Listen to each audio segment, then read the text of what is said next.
Hi guys, good morning. Welcome sa Masabi PH. So Monday na naman. Magte-test tayo ng tatlong unit for today. Which is ito ang una, si G17, WE G17 GeForce T10. Okay.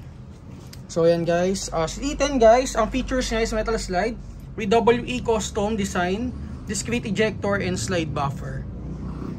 So metal slide and then polymer yung frame niya with magwell. Ito with design, hindi ko alam kung anong basa dito. And yung trigger niya, as you can see, naka-competition trigger na siya. So ayan, ikakas ako para makita nyo. Tanggalin ko muna yung magazine.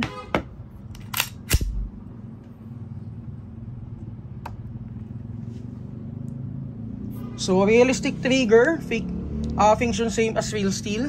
Ito includes 25 round door capacity na magazine.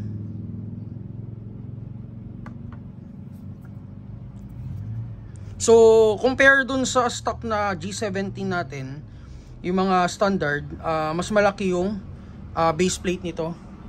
Pero compatible siya sa sa WE na na standard magazine, yung G17 at saka G18. And then may grip cover siyang kasama, which is ito.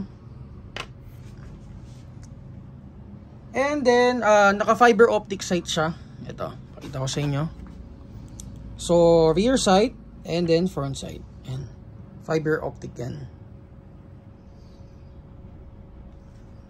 So naka gold barrel siya, outer barrel, which is hindi pa naka fix outer barrel.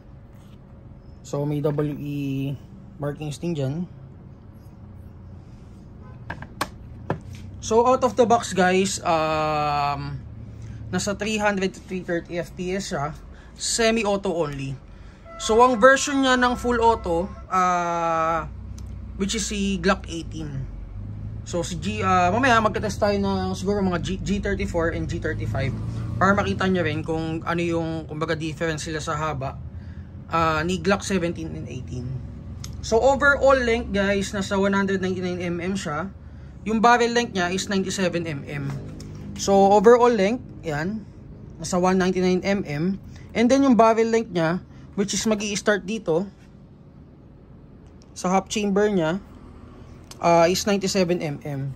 So para dun sa mga mag-upgrade ng unit nila and want to retain the standard length ng unit,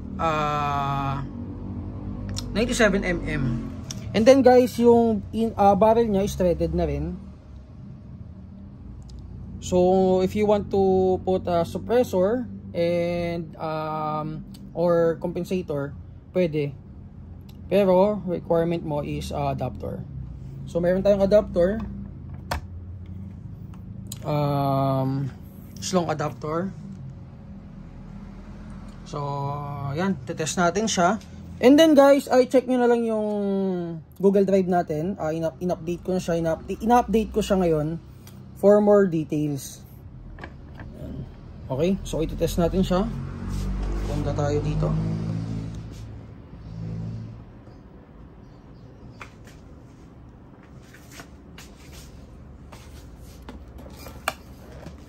So tanggalin ko lang to.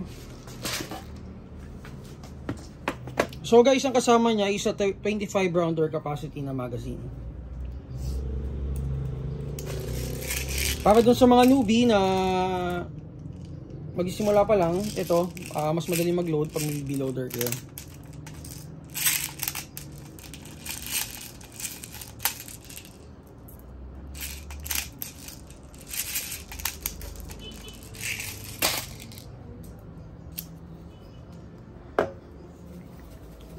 So ang gas na gagamitin natin is 12 kg. So guys, ako di ko recommend yung mga higher pressure na gas, since tayo ang standard lang na okay gamitin is 12 kg. Medyo mas madali talaga yung wear and tear. And kaya yung iba kakabili lang siguro mga 2 to 3 weeks nasisira yung unit nyo dahil yun dun sa malakas na pressure ng gas na gamit nyo. So kung gumagamit kayo ng malakas na gas, isang cost na yon is yung malakas yung gas nyo or may nasira sa outer barrel, mga ganyan. Okay, test natin. Firing. Nalobat.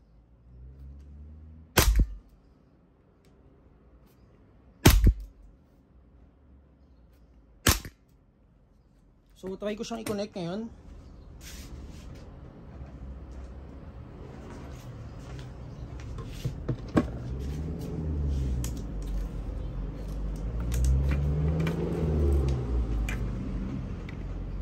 Sorry guys, hindi ko na check kung lobat na ba yung ano natin chrono.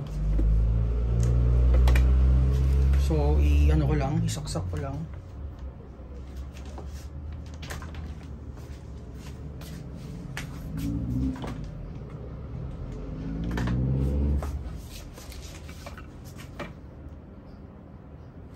So, ayan. Ayawan ko muna, firing. 331 FPS. 323.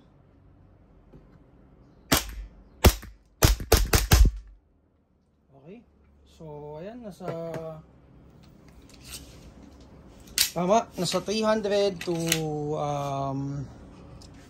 320 FPS out of the box. Okay. So, ayan, available sa store natin to, guys.